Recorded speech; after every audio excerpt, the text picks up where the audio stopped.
একদা আল্লাহ রাব্বুল আলামিন ফেরেশতাদেরকে বললেন, হে ফেরেশতাগণ, তোমরা সকলেই আদমকে সিজদা করো। নির্দেশ অনুযায়ী সকল ফেরেশতারা হযরত আদম আলাইহিস সালামকে সিজদা করল, কিন্তু সিজদা করল না শুধুমাত্র ইবলিস। সে অহংকার ভরে আল্লাহর নির্দেশ অমান্য করল। যেহেতু তার ভিতরে ইতিপূর্বে কুফরের বীজ নিহত ছিল, তখন মহান আল্লাহ রাব্বুল আলামিন ইবলিসকে লক্ষ্য করে বললেন, হে ইবলিস, আমি আমার কুদরতি হাতে যাকে সৃষ্টি করলাম তার প্রতি সিজদা করতে তোমাকে নির্দেশ করলাম, তুমি কেন সিজদা করলে না? তুমি কি তোমার নিজেকে বড় ভাবলে? ইবলিস বলল, হে আল্লাহ, আমি আদমকে কিছুতেই সিজদা করতে পারি না, কেননা আপনি আমাকে সৃষ্টি করেছেন আগুনের দ্বারা, আর আদমকে সৃষ্টি করেছেন এই নিকৃষ্ট মাটি দ্বারা। তার কথা শুনে আল্লাহ রাব্বুল আলামিন বললেন, হে ইবলিস, তুই মারদূত হয়ে গিয়েছিস। রোজ কিয়ামত পর্যন্ত তোর উপর আমার অভিশাপ বর্ষিত হতে থাকবে। আল্লাহ রাব্বুল আলামিনের এইরূপ নির্দেশের পরপরই ইবলিসের চেহারা বিকৃত হয়ে গেল। তার ভিতরে শয়তানের চেহারা আত্মপ্রকাশ করলো। তার সমগ্র চেহারা অত্যন্ত কাদাকার রূপ ধারণ করলো। তার চেহারা হতে বেহেশতি পোশাক ও মস্তক হতে বাদশাহী তাজ মুহূর্তের মধ্যে খুলে পড়ে গেল। এরপর আল্লাহ রাব্বুল আলামিন ইবলিসকে লক্ষ্য করে বললেন, হে মারদূত, তুই চিরদিনের জন্য আমার রহমত হতে দূর হয়ে গেলি। বেহেশত তোর জন্য নিষিদ্ধ হয়ে গেল। তুই এই মুহূর্তে বেহেশত থেকে বহিষ্কৃত হয়ে যা। ইবলিস বলল, হে মাবুদ, আমি সুদীর্ঘ লক্ষ লক্ষ বছর ধরে তোমার ইবাদত করে আসছি, তার কি কোনো প্রতিদানই আমি তোমার কাছ থেকে পাবো না? আমার প্রতি এইরূপ শাস্তি দেওয়া কি তোমার জন্য ইনসাফের কাজ হলো? তখন আল্লাহ রাব্বুল আলামিন ইবলিসকে লক্ষ্য করে বললেন, হে পাপিষ্ঠ ইবলিস, বল তুই আমার কাছ থেকে কি চাস? আজকে তুই আমার কাছ থেকে বেহেশত ব্যতীত যা চাইবি আমি তোকে তাই দান করব, কেননা কোনো প্রার্থনাকারীর প্রার্থনাই আমি ফিরিয়ে দেই না, সবার দোয়াই আমি কবুল করে থাকি। তখন ইবলিস বলল, হে প্রভু, আমার অদৃশ্য যখন কোনোদিনই বেহেশতে নসিব হবে না, তখন তোমার নিকট আমার একটি প্রার্থনা এই যে তুমি আমাকে রোজ কিয়ামত পর্যন্ত হায়াত দান করো। জবাবে আল্লাহ রাব্বুল আলামিন বললেন, যা, তোকে আমি কিয়ামত পর্যন্ত হায়াত বাড়িয়ে দিলাম। এবার ইবলিস বলল, হে মাবুদ, তোমার নিকট আমার দ্বিতীয় প্রার্থনা এই যে আমাকে তুমি এমন ক্ষমতা দান করো যাতে আমি তোমার যাবতীয় সৃষ্টি বস্তুকে দেখতে পাই, কিন্তু তারা এবং আদম সন্তান যেন আমাকে দেখতে না পারে, এবং আমি আদম সন্তানের শরীরে রগে রগে বিচরণ করতে পারি, আর যে কোনো সময় আমি ইচ্ছামতো রূপ পরিবর্তন করতে পারি। আল্লাহ রাব্বুল আলামিন বললেন, হে ইবলিস, যা, তোর এই প্রার্থনা আমি কবুল ও মঞ্জুর করলাম। আর এভাবেই পাপিষ্ঠ ইবলিস আল্লাহ রাব্বুল আলামিনের পক্ষ থেকে অসীম ক্ষমতার অধিকারী হয়ে আল্লাহ রাব্বুল আলামিনকে লক্ষ্য করে বলল, হে প্রভু, তুমি জেনে রাখো, আমি তোমার নামের শপথ করে বলছি, আদমের কারণে আমার সারা জীবনের সাধনা বরবাদ হয়ে গেল।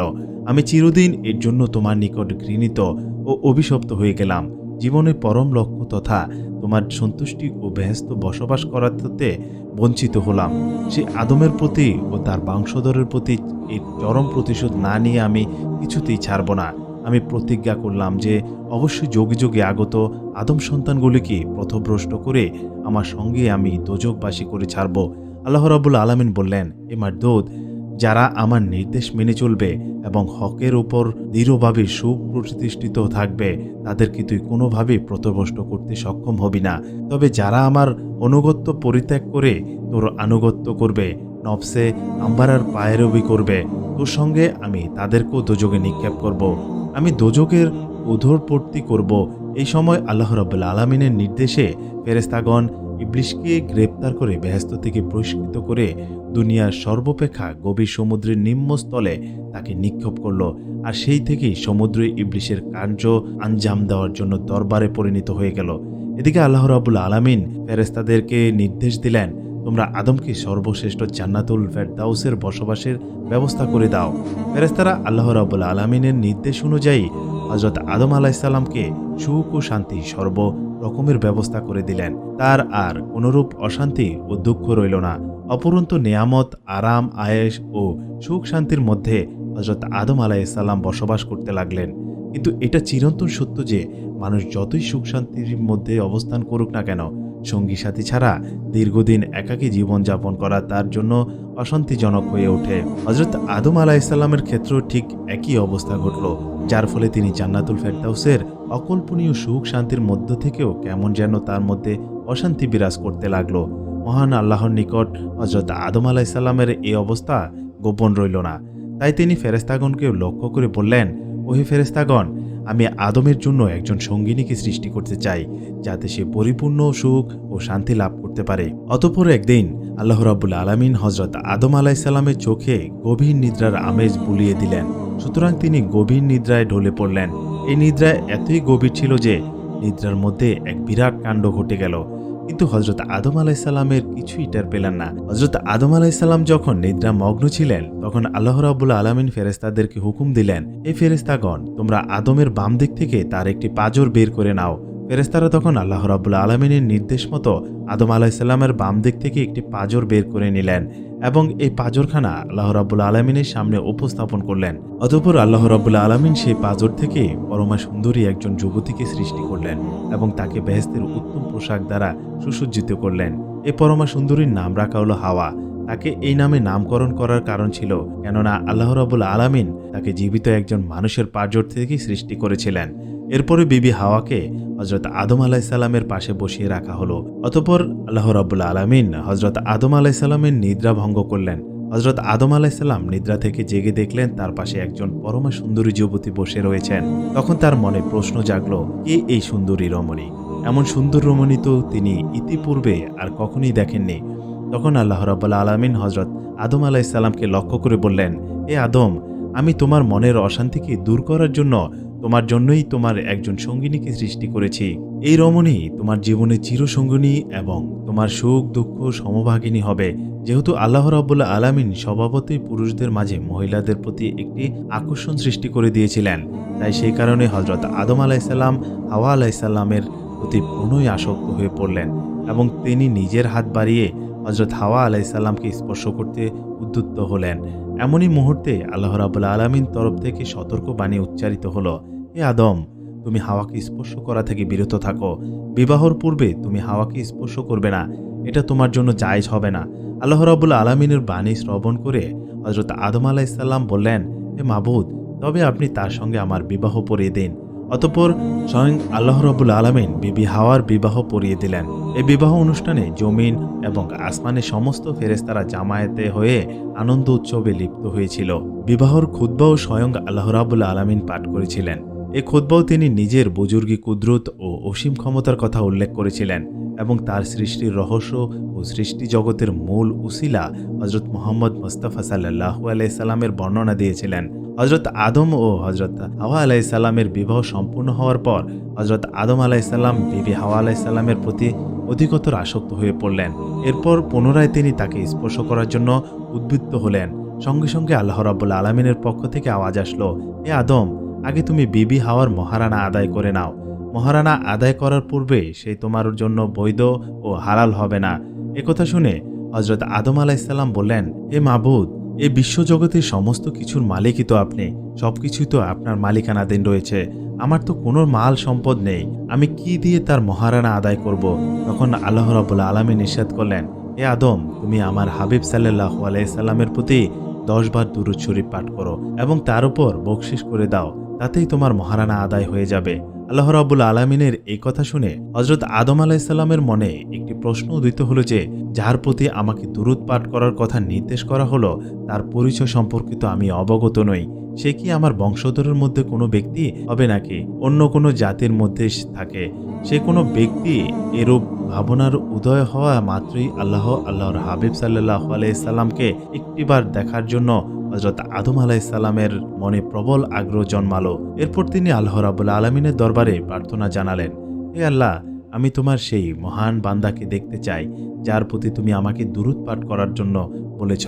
আল্লাহ রাব্বুল আলামিন তখন আদম আলাইসাল্লামকে বললেন, হে আদম, তুমি তোমার আঙ্গুলের একটি নখের দিকে দৃষ্টিপাত করো, তাতেই তুমি আমার হাবিব মুহাম্মদ সাল্লাল্লাহু আলাইহি সাল্লামের চেহারা দেখতে পাবে। এই কথা শুনে হযরত আদম আলাইসাল্লাম তার আঙ্গুলের নখের দিকে দৃষ্টিপাত করলেন। অতঃপর তিনি তার নখের মধ্যে হযরত মুহাম্মদ সাল্লাল্লাহু আলাইহি সাল্লামের পবিত্র চেহারা মোবারক দেখতে পেলেন এবং তার দেখামাত্র রাসূল সাল্লাল্লাহু আলাইহি সাল্লামের প্রতি তার প্রবল প্রীতিস্নেহ জেগে উঠল এবং তার প্রতি তিনি বিশেষভাবে আকৃষ্ট হলেন। অতঃপর সাথে সাথে তিনি তার উপর 10 বার দুরূদ শরীফ পাঠ করলেন।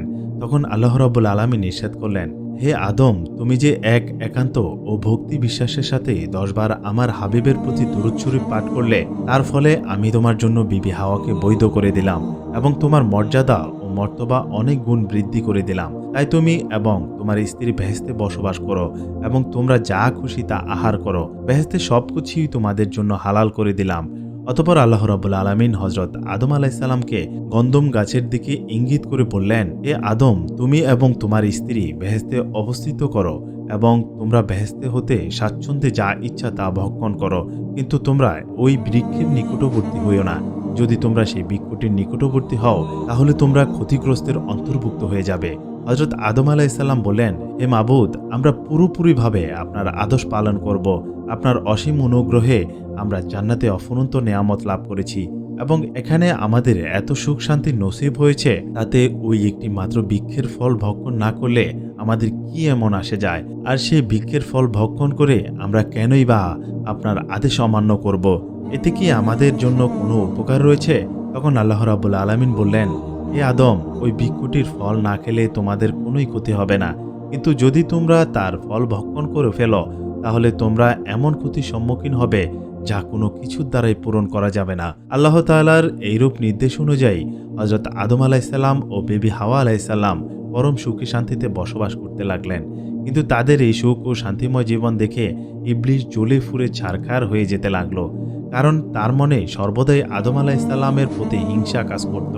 তার ফলে সে তাদের চরম ক্ষতি সাধন করার জন্য প্রতিজ্ঞাবদ্ধ ছিল।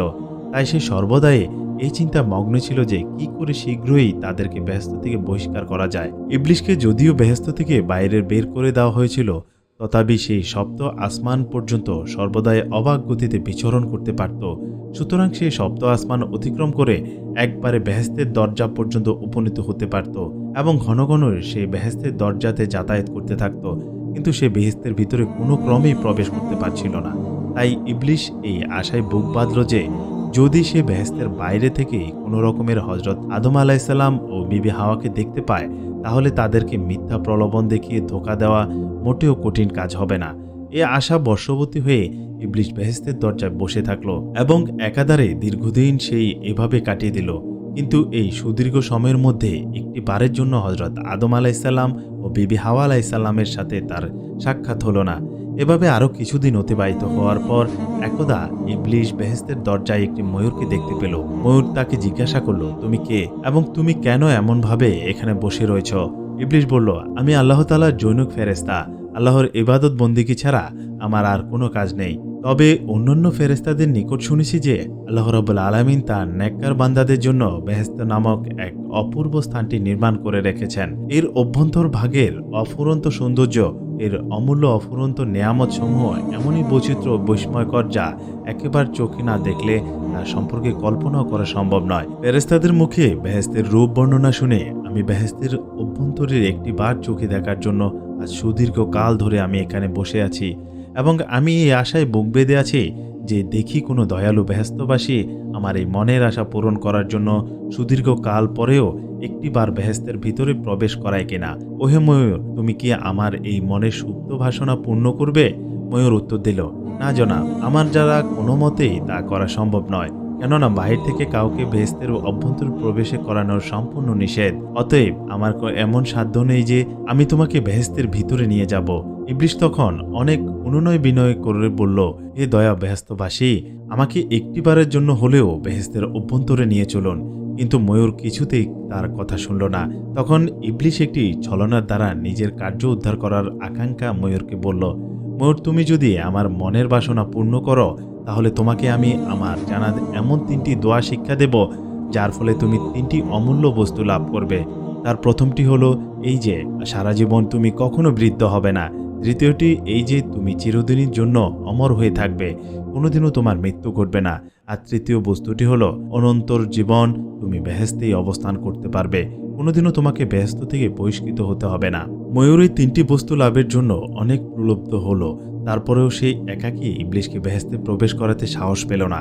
তাই সে ইবলিসকে বলল, দেখো বন্ধু, আমি তোমাকে বেহেশতে প্রবেশ করাতে চাইলেও সেই ক্ষমতা আমার নেই।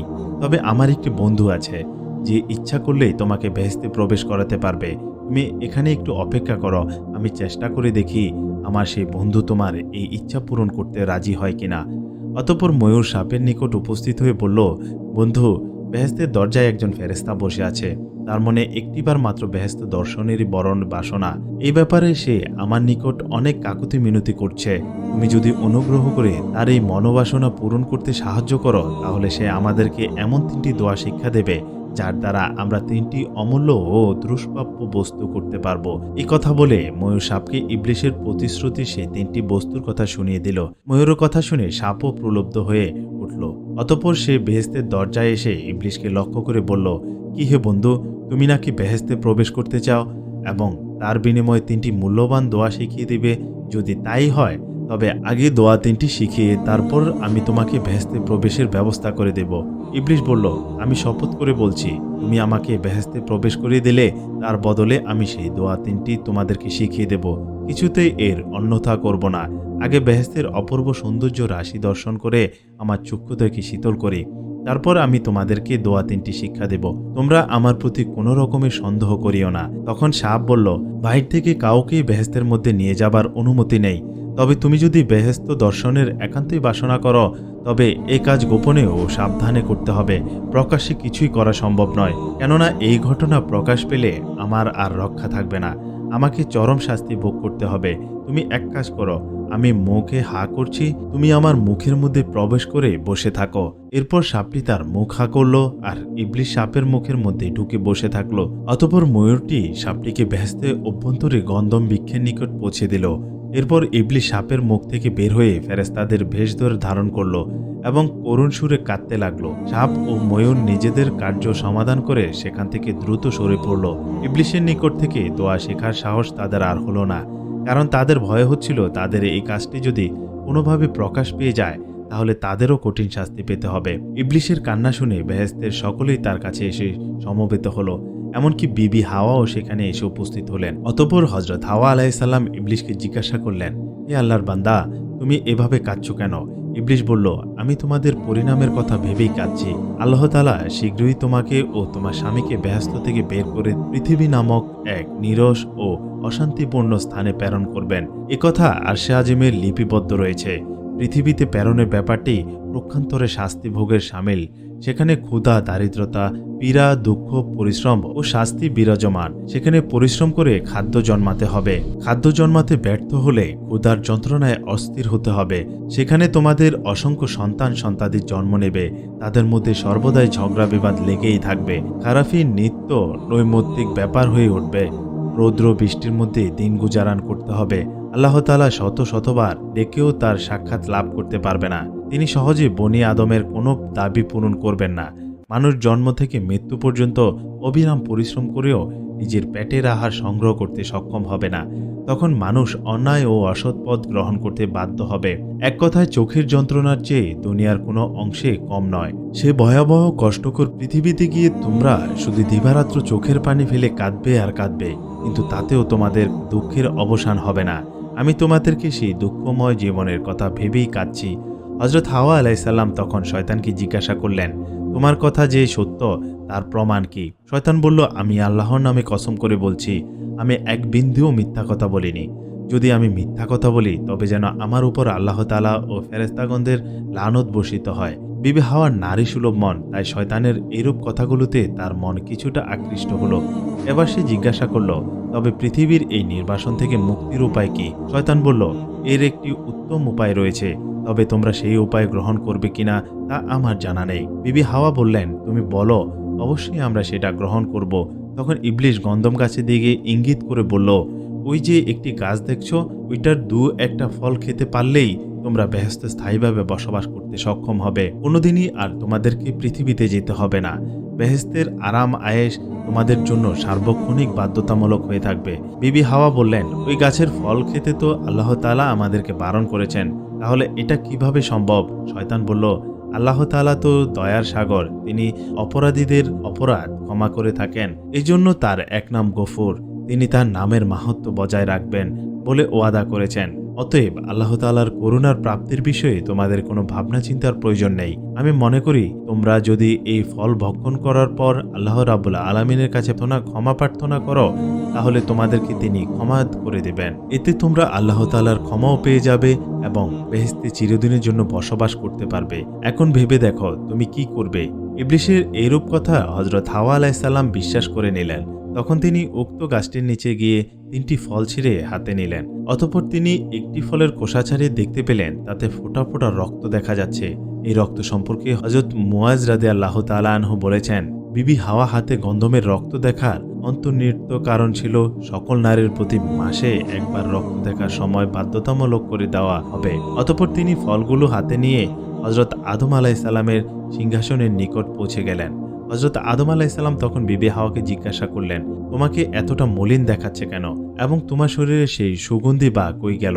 বিবি হাওয়া বললেন, আমি এক মহা বিপজ্জনক সংবাদ নিয়ে এসেছি। হযরত আদম আলাইহিসসালাম বললেন, কিসের দুঃসংবাদ? আল্লাহ তাআলা নাকি আমাদেরকে বেহেশত থেকে চিরদিনের জন্য বের করে পৃথিবী নামক স্থানে নির্বাসন দেবেন। এমতো অবস্থায় পৃথিবীতে না গিয়ে চিরদিনের জন্য বেহেশতে বসবাস করার একটা পন্থা আমি খুঁজে পেয়েছি। আল্লাহর এক ফেরেশতা আমাকে এই পন্থা বলে দিয়েছেন। এমনকি পৃথিবীর দুর্গম ও কঠিন জীবনযাপনের খতিয়ান তিনি আমাকে সবিস্তরে বলেছেন।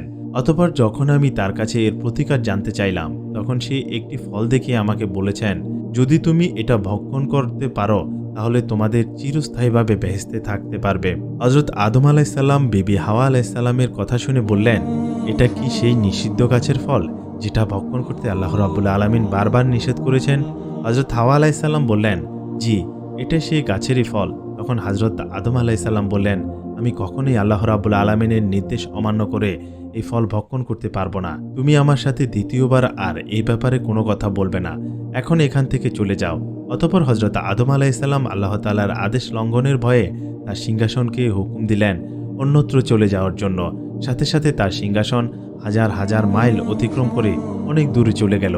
কিন্তু বিবি হাওয়া আলাইহিসসালাম তার পিছনে পিছনে সেখানেও পৌঁছে গেলেন। অতঃপর হযরত আদম আলাইহিসসালাম বিবি হাওয়া আলাইহিসসালামকে বললেন, এ বিবি হাওয়া, তুমি আল্লাহর নির্দেশকে ভয় করো। এর খেলাপ করলে আমরা চিরদিনের জন্য নাফরমান হিসাবে শাস্তি ভোগ করতে থাকব। হাওয়া বললেন, তুমি সঠিক ঘটনাটি কেন অনুধাবন করতে পারছো না? আল্লাহর ফেরেশতা কোনোদিনও মিথ্যা কথা বলতে পারেন না। তিনি আমাকে বারবার কসম করে বলেছেন, অতএব তার এই সংবাদ আদৌ মিথ্যা হতে পারে না। তুমি আমার কথা বিশ্বাস করো এবং এই ফলটি ভক্ষণ করো। তখন হযরত আদম আলাইহিসসালাম বললেন, যদি আল্লাহ তাআলা আমাদেরকে পৃথিবীতে নির্বাসন দিতে পছন্দ করেন তাহলে আমি তাই সানন্দে মেনে নেব, তবুও তার আদেশের বিরোধিতা আমি করতে পারবো না। অতঃপর বিবি হাওয়া যখন দেখলেন যে হযরত আদম আলাইহিসসালাম তার কোনো কথাই শুনছেন না, শেষ পর্যন্ত তিনি বললেন, হে আদম, তুমি চিন্তা করে দেখো, আল্লাহ রাব্বুল আলামিন রাহমানুর রাহিম, তিনি বান্দার সকল গুনাহ ক্ষমা করে থাকেন। আমরা এই ফল ভক্ষণ করার পরে যদি আল্লাহ রাব্বুল আলামিনের কাছে এই গুনার জন্য ক্ষমা চাই, তাহলে তিনি তার বদৌলতে আমাদেরকে ক্ষমা করে দিবেন। এতে আমরা বেহেশতে চিরস্থায়ী হতে পারবো এবং আল্লাহ রাব্বুল আলামিনের ক্ষমাও পেয়ে যাব। বিবি হাওয়া আলাইহিসসালামের এই কথা শুনে হযরত আদম আলাইহিসসালাম ভাবলেন, বিবি একেবারেই অযৌক্তিক কথা বলেননি। আর এই ভাবনাই ছিল হযরত আদম আলাইহিসসালামের জীবনের একমাত্র সিদ্ধান্তহীনতা। তিনি ভেবেছিলেন আল্লাহ তাআলা হয়তো তাদেরকে এই জন্য ক্ষমাও করে দিবেন। তাই শেষ পর্যন্ত তিনি গন্ধম ফল খাওয়ার জন্য রাজি হয়ে গেলেন। যখন হযরত আদম আলাইহিসসালাম গন্ধম ফল খাওয়ার জন্য রাজি হয়ে গেলেন, তখন হযরত হাওয়া আলাইহিসসালাম একটি ফল খুবই আনন্দের সহিত তার হাতে তুলে দিলেন এবং অপর ফলটি তিনি নিচে খেতে লাগলেন। ওদিকে হযরত আদম আলাইহিসসালামও ফলটি খেয়ে ফেললেন। তারা যখন আল্লাহ রাব্বুল আলামিনের আদেশ ভুলে গিয়ে শয়তানের প্রবচনায় পড়ে এই ফলটি খেয়ে ফেললেন, সাথে সাথে তাদের মাথা থেকে বেহেশতের তাজ খুলে পড়ে গেল। হযরত আদম আলাইহিসসালাম দেখতে পেলেন তার দেহ থেকে সমস্ত বস্ত্র খুলে পড়ে গিয়ে তিনি একেবারে উলঙ্গ হয়ে গেলেন। অবাক দৃষ্টিতে তিনি হাওয়া আলাইহিসসালামের দিকে তাকিয়ে দেখলেন তার দেহ থেকেও সমস্ত কাপড় খুলে পড়ে গিয়ে তিনিও উলঙ্গ হয়ে গেছেন। এরপর তারা দুজনেই হাত দিয়ে তাদের লজ্জাস্থান ঢাকার চেষ্টা করতে লাগলেন। এ সময় মহান আল্লাহর পক্ষ থেকে ঘোষণা আসলো, হে আদম ও বিবি হাওয়া, আমি কি তোমাদেরকে গন্ধম বৃক্ষের নিকট যেতে নিষেধ করিনি? আমি কি তোমাদেরকে সাবধান করিনি যে শয়তান তোমাদেরকে প্রকাশ্যে শত্রু? তোমরা শয়তান থেকে সর্বদা সতর্ক ও সাবধান থাকিও। কিন্তু তোমরা আমার আদেশ অমান্য করে শয়তানের প্রলোভনে পড়ে গন্ধম ফল ভক্ষণ করেছ। সুতরাং এখন আর তোমরা পবিত্র বেহেশতে বসবাসের যোগ্য নও। তোমরা বেহেশতে বসবাস যোগ্যতা হারিয়েছ। গন্ধম ফল ভক্ষণের ফলে হযরত আদম ও বিবি হাওয়া দুজনেই যখন বস্ত্র হারিয়ে উলঙ্গ হয়ে গেলেন, তখনই দুজনেই তাদের লজ্জাস্থান ঢাকার জন্য আর কোনো বস্তু খুঁজে না পেয়ে বৃক্ষের পাতা দিয়ে তাদের লজ্জাস্থান ঢাকার মনস্থ করলেন এবং একে একে বিভিন্ন বৃক্ষের নিকট গিয়ে তাদের পাতা চাইতে লাগলেন। কিন্তু কোনো বৃক্ষই তাদেরকে পাতা দিতে রাজি হলো না। অবশেষে তারা অঞ্জির ও চন্দন বৃক্ষের নিকট অনুনয় সহকারে পাতা প্রার্থনা করলেন। এই গাছ দুটো তাদের চরম সংকটাপন্ন মুহূর্তে তাদেরকে সাহায্য করলেন এবং তারা হযরত আদম ও হাওয়াকে তাদের শাখা থেকে পাতা ছেঁড়ার অনুমতি দান করলেন। এরপর তারা গাছের শাখা থেকে পাতা ছিঁড়ে নিয়ে অঞ্জলির পাতা দ্বারা গোপনাঙ্গ এবং চন্দনের পাতা দ্বারা অন্যান্য অঙ্গ আবৃত করলেন। চরম সংকটপূর্ণ হযরত আদম ও বিবি হাওয়ার এমন দুরবস্থাকালে এই বৃক্ষদ্বয় তাদের প্রতি সহানুভূতি প্রদর্শনের ফলে আল্লাহ রাব্বুল আলামিন এই বৃক্ষদ্বয়ের প্রতি অত্যন্ত খুশি হলেন, যার ফল আঞ্জির ফল দুনিয়াতে তিনি চিরদিনের জন্য অত্যন্ত প্রিয় ফলে পরিণত করলেন এবং তাকে অত্যন্ত সুস্বাদু করে দিলেন। আর চন্দন বৃক্ষের বাকলে এতটাই সুখ দান করলেন যে দুনিয়ার মানুষেরা তা আগুনে জ্বালিয়ে তার সুঘ্রাণ উপভোগ করতে লাগলো। অতঃপর হযরত আদম ও হাওয়া নিজের এই চরম দুরবস্থায় দিশাহারা হয়ে এদিক সেদিক ছোটাছুটি করতে লাগলেন। এমন সময় তাদের প্রতি আল্লাহ রাব্বুল আলামিনের পক্ষ থেকে আদেশ হলো, হে আদম ও হাওয়া, আমি তোমাদেরকে পূর্বেই বলেছিলাম তোমরা গন্ধম বৃক্ষটি থেকে সতর্ক থাকো এবং শয়তান তোমাদের প্রকাশ্য দুশমন, তার প্রতারণার তোমরা পড়িও না। কিন্তু তারপরেও যখন তোমরা সেই ভুল করেই ফেলেছ, অতএব এখন তোমাদেরকে শাস্তিস্বরূপ দুনিয়াতে নিক্ষেপ করা হবে। অতঃপর আল্লাহ রাব্বুল আলামিন ফেরেশতাদেরকে নির্দেশ করলেন, তোমরা আদম ও হাওয়াকে দুনিয়ার জমিনে নিক্ষেপ করো। সঙ্গে সঙ্গে আল্লাহ তাআলার নির্দেশ পালন করা হলো। হযরত আদম আলাইহিস সালামকে শরণদ্বীপ তথা সিংহল নামক স্থানে নামিয়ে দেওয়া হলো, আর বিবি হাওয়াকে নামিয়ে দেওয়া হলো জেদ্দা নামক শহরে। হযরত আদম ও বিবি হাওয়ার গন্ধম খাওয়ার পেছনে মূল ভূমিকায় ইবলিস হলেও ময়ূর ও সাপ তাকে সাহায্য করেছিল। সুতরাং আল্লাহ তাআলা ময়ূরকে লক্ষ্য করে বললেন, হে ময়ূর, তোমার অপরাধও খুবই গুরুতর না হলেও তুমি একেবারেও নির্দোষ নও, কারণ তোমার এই কথা খুব ভালো করেই জানা ছিল যে আমার অনুমতি ব্যতীত কাউকে বেহেশতের অভ্যন্তরে প্রবেশ করতে দেওয়া সম্পূর্ণ নিষিদ্ধ। তথাপি তুমি অপরিচিত এক ব্যক্তিকে বেহেশতে প্রবেশ করতে সাহায্য করেছ, সুতরাং এ কারণে তোমাকে কিছু শাস্তি ভোগ করতে হবে। প্রথমত, তোমার স্থান আর বেহেশতের মধ্যে থাকবে না। তোমার দেহের অতুলনীয় সৌন্দর্য অনেকাংশে হ্রাস পেয়ে যাবে। তোমার দেহের মধ্যে তোমার পায়ের সৌন্দর্য ছিল সর্বাধিক, কিন্তু সেই পায়ের সৌন্দর্য বিনষ্ট করে তাকে কুৎসিত করে দেওয়া হবে। অতঃপর ফেরেশতারা আল্লাহ রাব্বুল আলামিনের আদেশে ময়ূরকেও বেহেশত থেকে বের করে দুনিয়াতে রেখে আসলো। ময়ূরকে শাস্তি দেওয়ার পরে আল্লাহ তাআলা সাপকে লক্ষ্য করে বললেন, হে সাপ, আমার শ্রেষ্ঠ প্রাণীকুলের মধ্যে তোমাকে সর্বাধিক সৌন্দর্য দান করা হয়েছিল এবং আমি তোমাকে বেহেশতে রেখেছিলাম, কিন্তু তোমাকে এত সব মর্যাদা দানের পরেও তুমি আমার আদেশ অমান্য করেছ। আমার অনুমতি ব্যতীত তুমি একজন অপরিচিত ব্যক্তিকে বেহেশতে প্রবেশ করাতে সাহায্য করেছ। এই অপরাধের ফলস্বরূপ তোমাকে কিছু শাস্তি পেতে হবে। এই মুহূর্তে তোমাকে বেহেশত থেকে বহিষ্কার করে দেওয়া হবে। তোমার অপরূপ সৌন্দর্য বিনষ্ট করে তোমাকে কুৎসিত আকৃতি করে দেওয়া হবে। তুমি যে পায়ের সাহায্যে ইবলিসকে বেহেশতে প্রবেশ করিয়েছ, তোমার সেই পা নিশ্চিহ্ন করে দেওয়া হবে এবং তোমাকে সারাটা জীবন পা ছাড়াই চলাফেরা করতে হবে। আর যে মুখের ভিতর করে তুমি ইবলিসকে বেহেশতে প্রবেশ করিয়েছিলে, তোমার সেই মুখের সুগন্ধির বিনিময়ে তীব্র বিষ রেখে দেওয়া হবে। মানব সন্তান তোমাকে দেখামাত্র হত্যা করার চেষ্টা করবে। অতঃপর আল্লাহ তাআলার নির্দেশে ফেরেশতাগণ সাপকেও বেহেশত থেকে বহিষ্কার করে দুনিয়াতে রেখে আসলেন। সবশেষে আল্লাহ রাব্বুল আলামিন ইবলিসকে লক্ষ্য করে বললেন, এ পাপিষ্ঠ ইবলিস, আমার আদেশ অমান্য করার জন্য তোমাকে পূর্ব বেহেশত থেকে বহিষ্কার করেছিলাম। এখন পুনরায় তুমি আমার অনুমতি ছাড়া বেহেশতে প্রবেশ করেছ এবং আদম ও হাওয়াকে ধোঁকা দিয়েছ। এজন্য তোমার তওবার রাস্তা চিরদিনের জন্য বন্ধ করে দিলাম এবং কিয়ামত পর্যন্ত তোমার উপর আমার অভিশাপ বর্ষিত হতে থাকবে। আর আজ থেকে তোমার জন্য আসমানের সকল দরজাগুলো বন্ধ করে দেওয়া হবে। এরপর ফেরেশতাগণ আল্লাহ রাব্বুল আলামিনের হুকুমে ইবলিসকে পুনরায় বেহেশত থেকে বহিষ্কার করে দুনিয়াতে নিক্ষেপ করলেন। বেহেশত হতে হযরত আদম আলাইহিস সালাম মর্ত্যভূমির শরণদ্বীপে ও বিবি হাওয়া আলাইহিস সালাম জেদ্দায় পতিত হয়ে চারিদিকে অন্ধকার দেখতে লাগলেন। জনমানবহীন এমন অপরিচিত পৃথিবীর এভাবে পতিত হয়ে তারা যেন অকুল দরিয়ার ভাসতে লাগলেন। এত বড় প্রশস্ত দুনিয়ার জমিনে কে কোথায় রয়েছে তার ঠিকানাও তাদের জানা ছিল না। সুতরাং বহু দূরবর্তী দুটি স্থানে বসে তারা কেঁদে কেঁদে বুক ভাসাতে লাগলেন।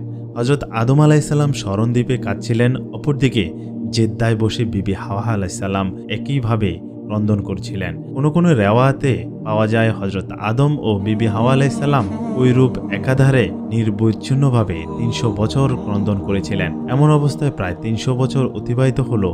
এরপর একদিন আল্লাহ রাব্বুল আলামিন তার দুঃখ জর্জরিত এই বান্দাটির দিকে মনোনিবেশ করলেন এবং তিনি হযরত জিবরাইল আলাইহিস সালামকে নির্দেশ দিলেন, তুমি আমার বান্দা আদমের কাছে গিয়ে বলো সে যেন মক্কা শরীফে হজ করার জন্য রওনা হয়ে যায়। আল্লাহর আদেশ পেয়ে হযরত আদম আলাইহিসসালাম সঙ্গে সঙ্গে মক্কার দিকে রওনা হলেন। মুফাসসিরিন কেরামগণ বলেছেন, যখন আদম আলাইহিসসালাম হতে মক্কার দিকে রওনা করেছিলেন, আল্লাহ রাব্বুল আলামিন তখন স্মরণদ্বীপ হতে মক্কা শরীফের এতই নিকটবর্তী করে দিয়েছিলেন যে মাত্র 30 বার কদম ফেলে হযরত আদম আলাইহিসসালাম মক্কা শরীফের দিকে পৌঁছে গেলেন। মক্কা শরীফ পৌঁছে হযরত আদম আলাইহিসসালাম আরাফাতে জাবালে রহমত নামক স্থানে গিয়ে বসে পড়লেন। এ সময় তিনি শারীরিক ও মানসিক ক্লান্তিতে একেবারে দুর্বল হয়ে পড়েছিলেন। আরাফাতের সেই স্থানে বসে হযরত আদম আলাইহিসসালামের চোখের অশ্রু ফেলে আল্লাহ রাব্বুল আলামিনের দরবারে প্রার্থনা করতে লাগলেন, হে মাবুদ, আপনি আমার ও আমার স্ত্রীর গুনাহগুলো মাফ করে দিন। আমি জানি না সে এখন কোথায় ও কিভাবে রয়েছে। সম্ভবত তার জানা নেই যে আমি কোথায় আছি এবং কিভাবে আছি। হে মাবুদ, আপনি আমাদেরকে উভয়ের প্রতি করুণা বর্ষণ করুন। আমাদের ভুলগুলো ক্ষমা করে দিয়ে পুনরায় আমাদেরকে মিলন ঘটিয়ে দিন। হযরত আদম আলাইহিসসালামের এই প্রার্থনা কিছুটা ফলদায়ক হলো। তিনি ঊর্ধ্ব আকাশের দিকে দৃষ্টিপাত করে মোনাজাত করেছিলেন। আল্লাহর অসীম কৃপায় সাহসা তার মানবীয় নেত্রের পর্দা অপসারিত হয়ে গেল। হযরত আদম আলাইহিসসালামের চোখের সামনে এবার আল্লাহ রাব্বুল আলামিনের আরশে মুআল্লার অপূর্ব দৃশ্য ভেসে উঠল। তিনি দেখতে পেলেন আকাশের গায়ে লিখিত রয়েছে, লা ইলাহা ইল্লাল্লাহু মুহাম্মাদুর রাসূলুল্লাহ সাল্লাল্লাহু আলাইহি সাল্লাম। এই কালিমা দেখে হযরত আদমের দীর্ঘদিন পুরনো স্মৃতির কথা মনে পড়ে গেল। যখন আল্লাহ রাব্বুল আলামিন তাকে সৃষ্টি করেছিলেন, সৃষ্টি হওয়ার পরে মাথা উঁচিয়ে তিনি আল্লাহ রাব্বুল আলামিনের আরশে মুআল্লার এই কালিমাটি দেখতে পেয়েছেন। এরপর হযরত আদম আলাইহিসসালাম রাব্বুল আলামিনের দরবারে দুহাত তুলে পুনরায় মিনতি পেশ করতে লাগলেন, হে আমার প্রতিপালক, আপনি আপনার প্রিয় হাবিব মুহাম্মদ সাল্লাল্লাহু আলাইহি সাল্লামের বরকতের উসিলায় আমাদেরকে গুনাহমুক্ত করে দিন। যখন হযরত আদম আলাইহিসসালাম রাসূল করিম সাল্লাল্লাহু আলাইহি সাল্লামের উসিলা দিয়ে দোয়া করলেন, তখন আল্লাহ রাব্বুল আলামিনের দয়ার সাগরে জোশ উঠে গেল। সঙ্গে সঙ্গে তিনি হযরত আদম আলাইহিসসালামের প্রার্থনা কবুল করে তার ও তার স্ত্রী হযরত হাওয়া আলাইহিসসালামের গুনাহ ক্ষমা করে দিলেন। এরপর আল্লাহ রাব্বুল আলামিন জিবরাইল আলাইহিসসালামের মারফতে আদম আলাইহিসসালামকে জানিয়ে দিলেন। হযরত জিবরাইল আলাইহিসসালাম আদম আলাইহিসসালামকে বললেন, হে আদম, আপনি এবার আপনার দোয়ার মধ্যে মুহাম্মদ সাল্লাল্লাহু আলাইহি সাল্লামের উসিলা উল্লেখ করেছেন, আর এই কারণে আল্লাহ রাব্বুল আলামিন আপনার দোয়া কবুল করে নিয়েছেন এবং আপনার ও আপনার স্ত্রীর সকল গুনাহ তিনি ক্ষমা করে দিয়েছেন।